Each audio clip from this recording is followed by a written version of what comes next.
Good morning, everybody, and welcome back. My name is Michael, and we are continuing in the reading of the Word of God. We are in the middle of the book of Leviticus, learning about the laws that were given down to the Israelites and the things of sacrifices and atonements that were needed for them.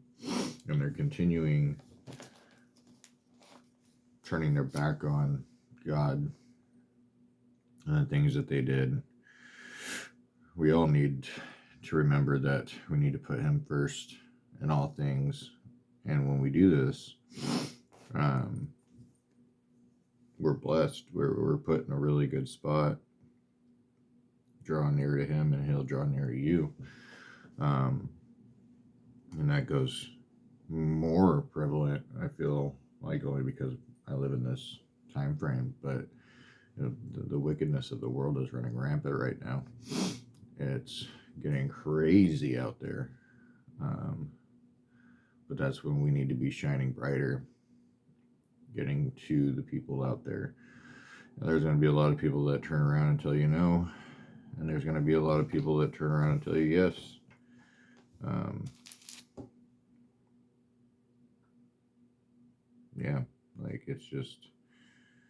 It's a crazy world out there right now.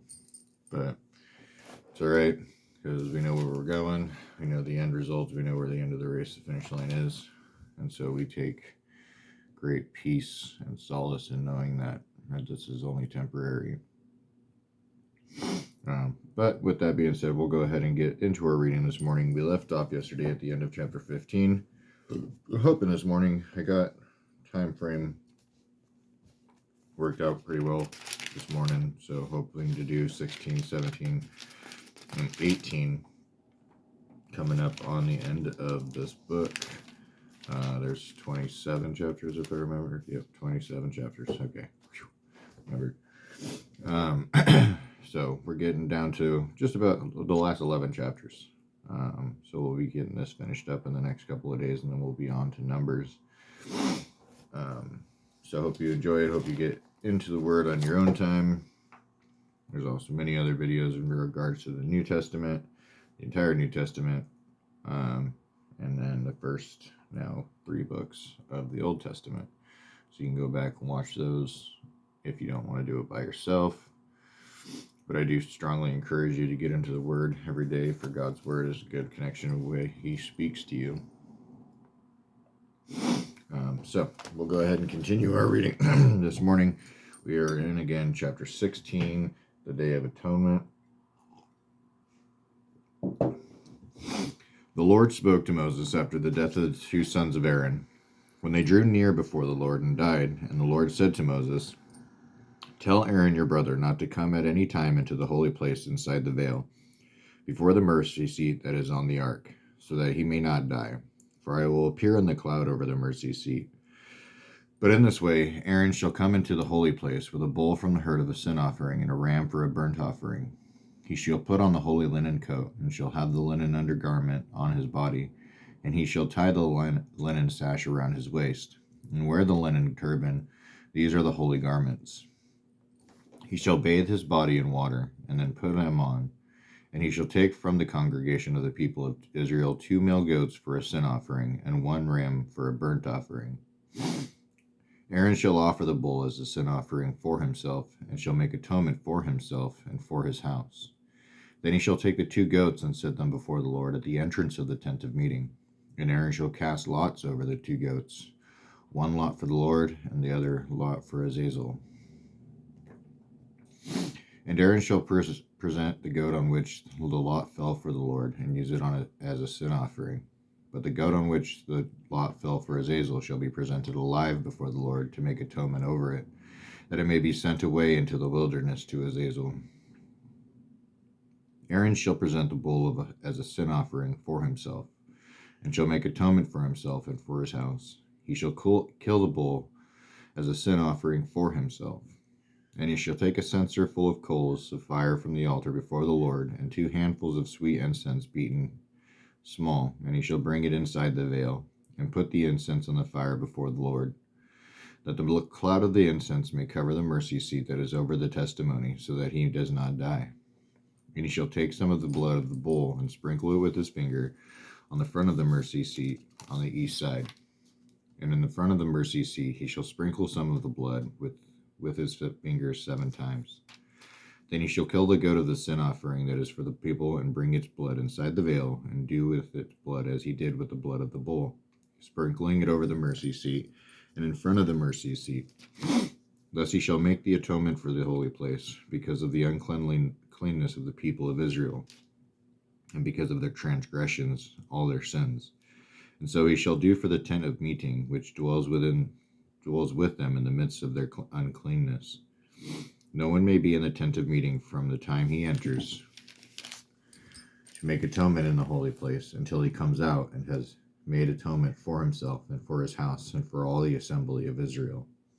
Then he shall go out to the altar that is before the Lord and make atonement for it, and shall take some of the blood of the bull and some of the blood of the goat and put it on the horns of the altar all around. And he shall sprinkle some of the blood on it with his finger 7 times, and cleanse it, and consecrate it from the uncleanness of the people of Israel. And when he has made an end of the atonement for the holy place and the tent of meeting and the altar, he shall present the live goat. And Aaron shall lay both his hands on the head of the live goat, and confess over it all the iniquities of the people of Israel, and all their transgressions, all their sins. And he shall put them on the head of the goat, and send it away into the wilderness by the hand of a man who is in readiness. The goat shall bear all the iniquities on itself to a remote area, and he shall let the goat go free into the wilderness. Then Aaron shall come into the tent of meeting, and shall take off the linen garment, and he put on when he went into the holy place, and shall leave them there. And he shall bathe his body in water in a holy place, and put on his garments, and come out and offer his burnt offering and the burnt offering of the people, and make atonement for himself and for the people. And the fat of the sin offering he shall burn on the altar. And he who lets the goat go to Azazel shall wash his clothes and bathe his body in water. And afterward he may come into the camp, and the bull for the sin offering and the goat for the sin offering, whose blood was brought into make atonement in the holy place, shall be carried outside the camp. Their skin and their flesh and their dung shall be burned up with fire. And he who burns them shall wash his clothes and bathe his body in water, and afterward he may come into the camp.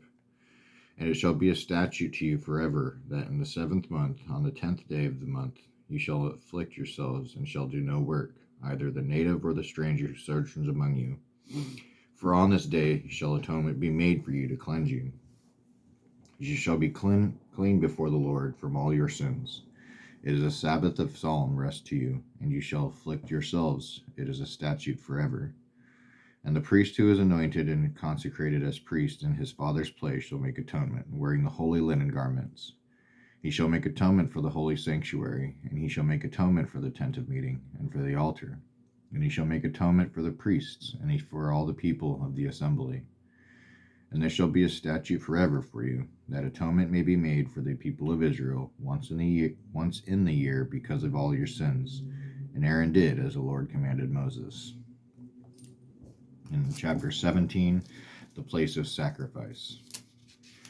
And the Lord spoke to Moses, saying, Speak to Aaron and his sons, and to all the people of Israel, and say to them, This is the thing that the Lord has commanded. If any one of the house of Israel kills an ox or a lamb or a goat in the camp, or kills it outside the camp, and does not bring it to the entrance of the tent of meeting to offer it as a gift to the Lord in front of the tabernacle of the Lord, blood guilt shall be imputed to that man. He has shed blood, and that man shall be cut off from among his people. This is to the end that the people of Israel may bring their sacrifices that they sacrifice in the open field, that they may bring them to the Lord, to the priest at the entrance of the tent of meeting, and sacrifice them as sacrifices of peace offerings to the Lord. And the priest shall throw the blood on the altar of the Lord at the entrance of the tent of meeting, and burn the fat for a pleasing aroma to the Lord. So they shall no more sacrifice their sacrifices to goat demons after whom they whore. This shall be a statute forever for them throughout their generations. And you shall say to them, Any one of the house of Israel, or the strangers who sojourn among them, who offers a burnt offering or sacrifice, and does not bring it to the entrance of the tent of meeting to offer on the Lord, that man shall be cut off from his people. And then verse 10 starts off with laws against eating blood. If any one of the house of Israel, or the strangers who sojourn among them, eats any blood, I will set my face against that person who eats blood, and will cut him off from among his people. For the life of the flesh is in the blood, and I have given it for you on the altar to make atonement for your souls. For it is the blood that makes atonement by the life. Therefore I have said to the people of Israel, no person among you shall eat blood, neither shall any stranger who sojourns among you eat blood. Which, just as a pausing here for a moment, this is why we're covered in the blood of Christ, because he was the perfect sacrifice that covers all of our sins. When we put our trust and our faith into him, he gives that covering for us. So here's more of speaking of Christ, not in a direct sense, but this is the plan of God the entire time. Like, it speaks throughout so much of the Old Testament, always leading to Christ. But that was just for a little quick pause break. Anyone also of the people of Israel, or of the strangers who sojourn among them, who takes in hunting any beast or bird that may be eaten, shall pour out its blood and cover it with earth. For the life of every creature is its blood. Its blood is its life. Therefore I have said to the people of Israel, you shall not eat the blood of any creature, for the life of every creature is in its blood. Whoever eats it shall be cut off, and every person who eats what dies of itself, or what is torn by beast, whether he is a native or a sojourner, shall wash his clothes and bathe himself in water, and be unclean until the evening. Then he shall be clean. But if he does not wash them or bathe his flesh, he shall bear his iniquity. Then chapter 18, unlawful sexual relations. And the Lord spoke to Moses, saying, speak to the people of Israel, and say to them, I am the Lord your God. You shall not do as they do in the land of Egypt where you lived, and you shall not do as they do in the land of Canaan, to which I am bringing you. You shall not walk in their statutes. You shall follow my rules and keep my statutes and walk in them. I am the Lord your God. You shall therefore keep my statutes and my rules. If a person does them, he shall live by them. I am the Lord. None of you shall approach any one of his close relatives to uncovered nakedness. I am the Lord. You shall not uncover the nakedness of your father, which is the nakedness of your mother. She is your mother, and you shall not uncover her nakedness. You shall not uncover the nakedness of your father's wife. It is your father's nakedness. You shall not uncover the nakedness of your sister, your father's daughter, or your mother's daughter. Whether brought up in the family or in another home, you shall not uncover the nakedness of your son's daughter or of your daughter's daughter. But their nakedness is your own nakedness. For their nakedness is your own nakedness. You shall not uncover the nakedness of your father's wife's daughter, brought up in your father's family, since she is your sister. You shall not uncover the nakedness of your father's sister. She is your father's relative. You shall not uncover the nakedness of your mother's sister, for she is your mother's relative. You shall not uncover the nakedness of your father's brother. That is, you shall not approach his wife. She is your aunt. You shall not uncover the nakedness of your daughter-in-law. She is your son's wife. You shall not uncover her nakedness. You shall not uncover the nakedness of your brother's wife. It is your brother's nakedness.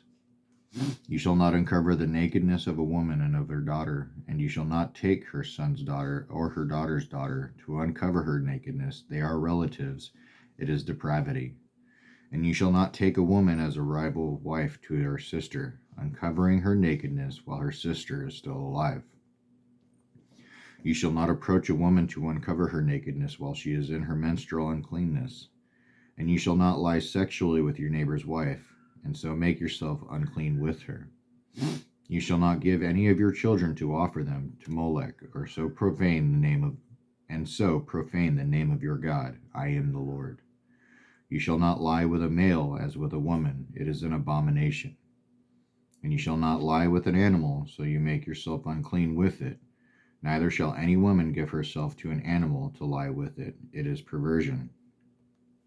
Do not make yourselves unclean by any of these things, for by all these the nations I am driving out before you have become unclean.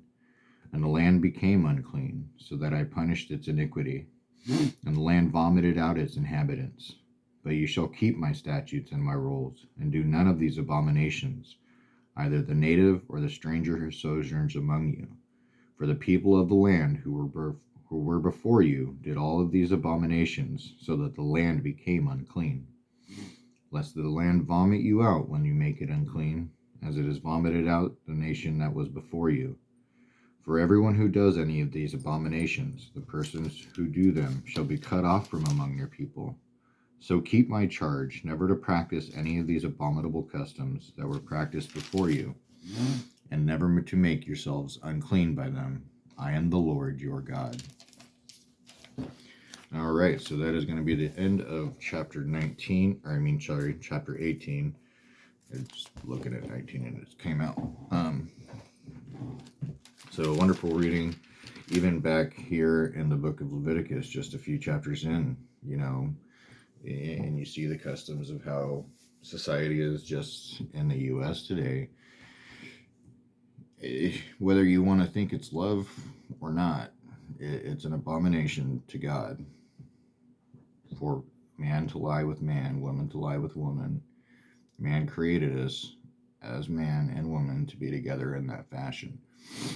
And anybody that tells you any different is ignorant.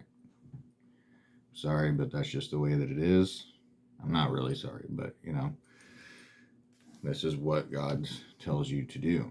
Among many, many other things, this is just one of those other things that God is holy, He is just. His rules are the rules. He is the creator of everything. Who are we as part of His creation to tell Him that we are above His ways? We're not.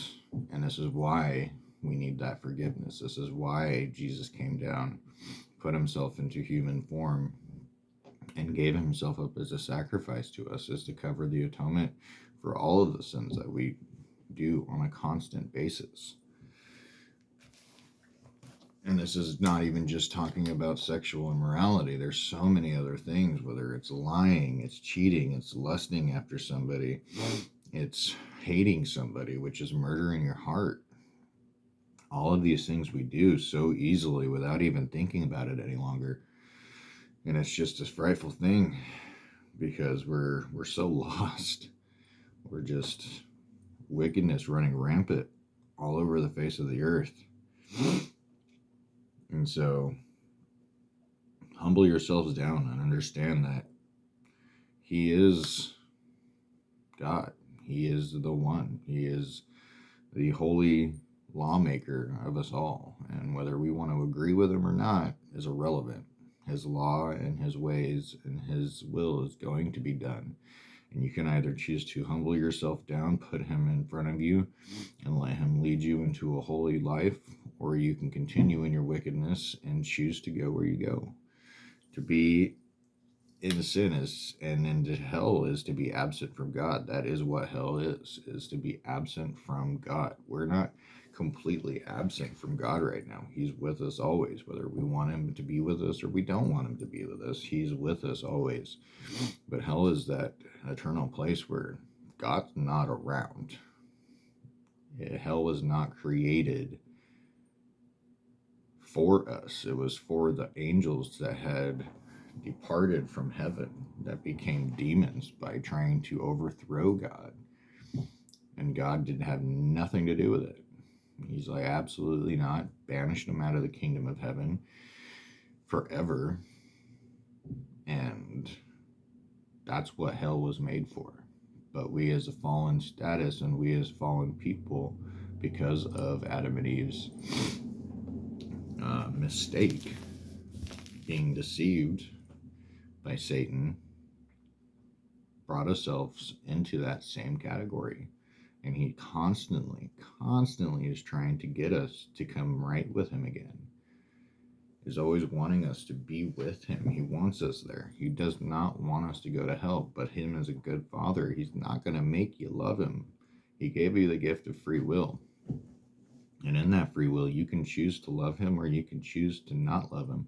You can choose that you don't believe in Him. You can choose that you don't want anything to do with Him. And He's going to give you that. He's going to allow you to make that choice because of His love for you. And so nobody can blame God for where they end up. When you wake up in hell, you got nobody to blame but yourself. You wanted to go there, whether you want to admit it or not. And once you're there, you'll admit it. You're gonna know all of those things are gonna pop up and be clear, and you're gonna know you made a big mistake. So while you're here now, make that decision, make that change. Put Jesus Christ as your Lord and Savior, for He came down here. He gave Himself up. He conquered death. All He wants is a relationship with you. That's all He wants. He's a loving Father who wants a relationship with you. Just as we want a relationship with our children, He wants a relationship with His children. But He's not going to force it on you. So, with that, though, I do thank you very much for joining me this morning. I hope you enjoy the reading. Continue to read on your own by yourself. Get closer to the Lord. I do got to get ready to go to work. I hope you all have a blessed day. God bless you all. Stay in the Word. Stay strong. And I will see you tomorrow or next time.